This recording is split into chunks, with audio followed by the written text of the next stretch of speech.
Bon, mon imboko yo eza passé. Biso to kanisa ki ndenge bandeko na biso IDPS balobaka état de droit mais eza soni. To comprendre que rupture est limité. Tant que monaka ba Congomani ebele ba Congolais ba votaka Martin Fayulu pour ba ba que na moto wana rupture et salement. Mais Kabila a vu moto naye a tirwana. Système est changé tout. Ndeko Godemboy, au hasard président de l'Assemblée provinciale de Kinshasa. Au moment où moto nyoso atasa pasteur, so ba pese moi était ni à pouvoir muke a komi mobutu. J'avais dit que ça la makamune n'était ya lingi. Ndeko pasteur Godé il faut à la mayele. Aza moto mayele, il faut à la mayele. Ou azo sa la wana, les aba benga rango. A créé jurisprudence, moko pour répondre à la Simapé, président de Sangoya a levé l'immunité de Nengali. Monsieur le Béki Kinde Kabila, Azo Kinde. Le Béki Kinde Kabila, Azo Kinde, pour moi, Kinde Kofacha et pour Pessaï Babeki. Babeki, on a passé le pouvoir pour le pouvoir. Pour Nanini, oh, Kabila a continué. Parce que Kabila, quand même, a continué à diriger beaucoup.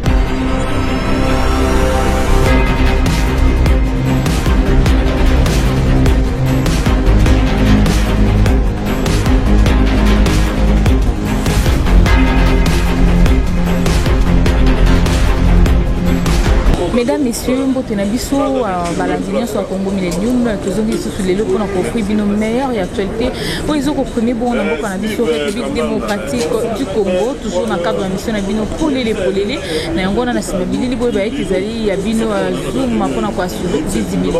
Et cela le notre on a des Serge Welo a copié cette mission un peu par exemple information il y a situation indécoma que Mkebai au lobby Alexis Kimoko Mobimba n'a parlé de la justice pour répondre à l'invitation oyo pesamaki pona tina na ye kasi to kisango ete kaka na mokolo ya lobby déjà na ba 20h azalaki bomo transféré na prison ya Makala. Alors ndeko Serge Welo ndako pesa biso ba information sur qu'est-ce qui se passe au juste. Alors vos appliqués tous amis Mbote ndeko Serge Welo Mbote mama là. Vous allez manquer na ba honorable député Mboka biso. En tout cas to kisango ya ndeko Mike Mkebai il a été transféré depuis hier lundi na pourquoi na prison et à Makala. Et nous connaissons Emimi si rapidement parce que tu as évité à quelle heure répondre à une invitation au bâtiment de la quai. Mais qu'est-ce qui s'est passé? À s'inviter l'autre côté directement na prison et à Makala provisoirement. Bon, mon imboko yo eza passé. Biso to kanisa ki ndenge bandeko na biso IDPS balobaka état de droit mais eza soni. To comprendre que rupture est limité. Tant que monaka ba Congomani ebele ba Congolais ba votaka Martin Fayulu pour ba ba que na moto wana rupture et salement. Mais Kabila a vu moto naye a tirwana. Système est changé tout au que na continuité. Pour la ligne na lobby boy. Ndeko Godemboy, au hasard président de l'Assemblée provinciale de Kinshasa. Moni motonyo so ataza pasteur so ba pese moi était ni à pouvoir muke a komi mobutu. J'avais dit que ça la makamune neti ya lingi. Ndeko Mike Mkebai au hasard député a levé l'immunité na ye nenga levaki on a pas ni a levaki parce que tant ba a suspendre Ndeko Mkebai salaire n'est pendant 1 an. A suspendre ye na Assemblée nationale Ndeko Mkebai a kotsaki recours na cour d'appel. Ndeko Godemboy yebaki ke recours wana et quoi ça y est de Godemboy que Marc Mkebai a gagné à comprendre bien à lever l'immunité. Droit et Sengaka, il faut la notifier physiquement. De comment Mkebai n'était pas notifié physiquement. A vu notification T.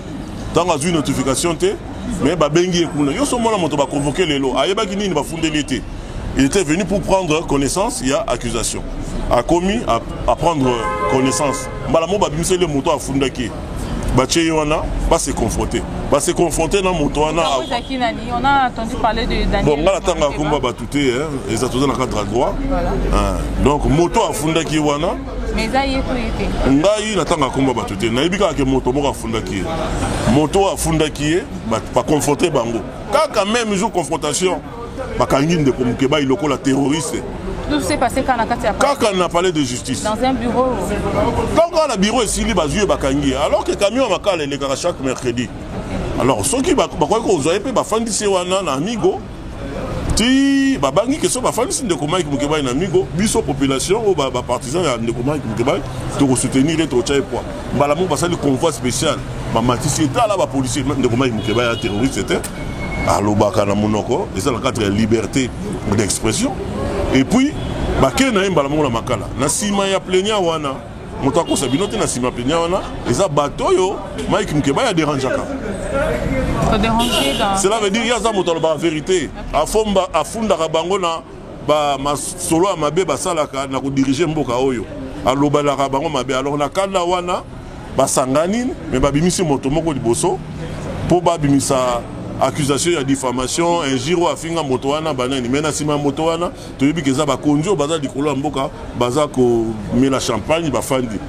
Et puis message na bango eza nini balakisa na biso batolobaka ke bomoni nde tokangi Mike Mukeba donc bino mpe so bomeki tokanga bino donc ça veut dire bamuseler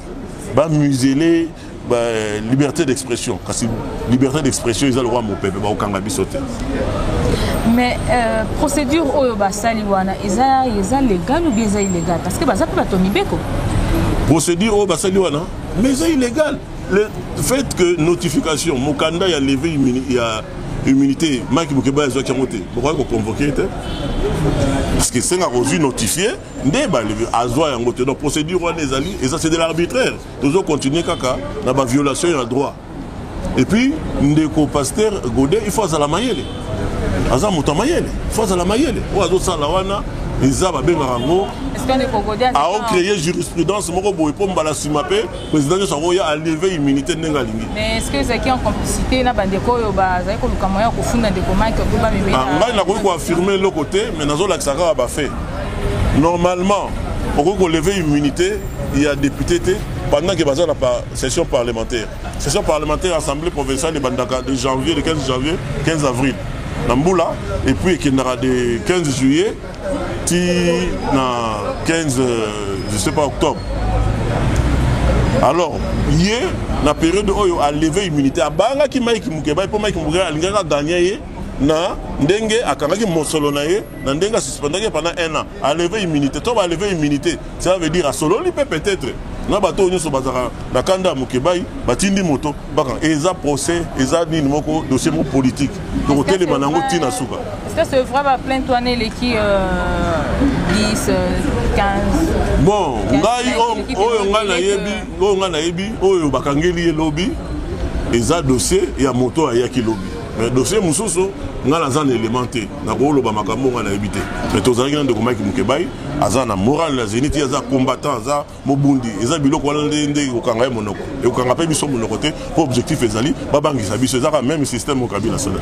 Mais la conséquence nango na bandeko opposition conséquence nango biso toza s'organiser ndeko président Martin Fayulu lobi ayambaki madame Mukeba ayambaki baproche ya Mukeba et tokosala nanu dénonciation toko inondé ba média ndenge tosali déjà lobi na lelo mpona kodénoncer yango sima baavocat Mukeba bakofunda mpe moto oyo aya kofunda Mike Mukeba parce qu'il n'y a pas fini avec Mike Mukeba na devant ba procureur devant ba avocat a fait que yo moto et ça la raté aux amnésie passagère lobby voilà. Alors ba avocat biso pe ba acté ba commis biso pe to kofunda donc to connaissez non mais quoi loi.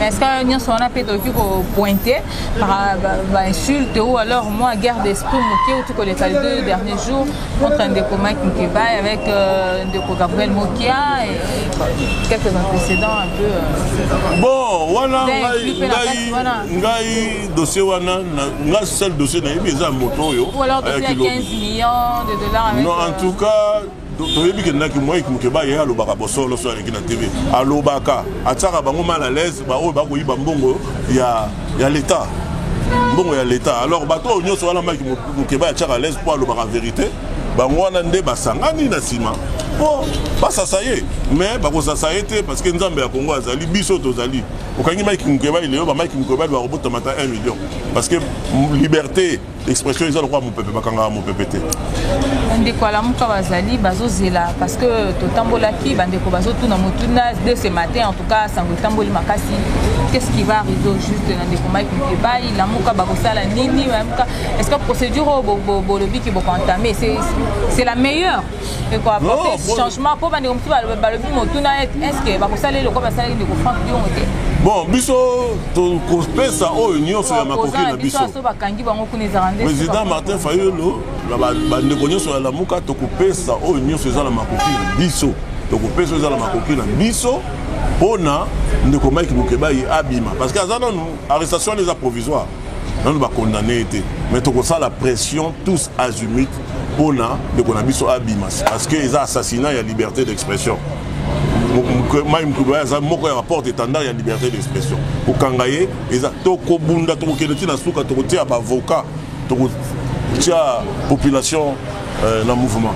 Donc hier, ndeko Mike Mukebai a quitté. Après cette explication, mon côté, par rapport à l'accusation, il y a présenté l'accusation. Bengi moto a fondé à lobby. Et ça qui jugementé. Il y a une confrontation. Il y a le lobby qui a fait une lobby. C'est bon libérer moto qui est le procès. Voilà. Alors malamu ba kumbie loko la terroriste état la basodé belé ndeko Mike Mukebai. Il y a bunda na monoko, bunda na malobate et na maboko te mondo quitté. Donc, il peut santé n'a vraiment mal à monter. Mais de quoi ça, santé ça mal à monter, santé ça mal à monter, ça qui n'a fièvre, tout ça, malgré cela. Déjà, mais là qui produit Théo, mais là on a 12 heures hier, mais là qui dit alors. Et le produit n'a mal qu'à mélanger. Non, on a 12 heures. À son là, non?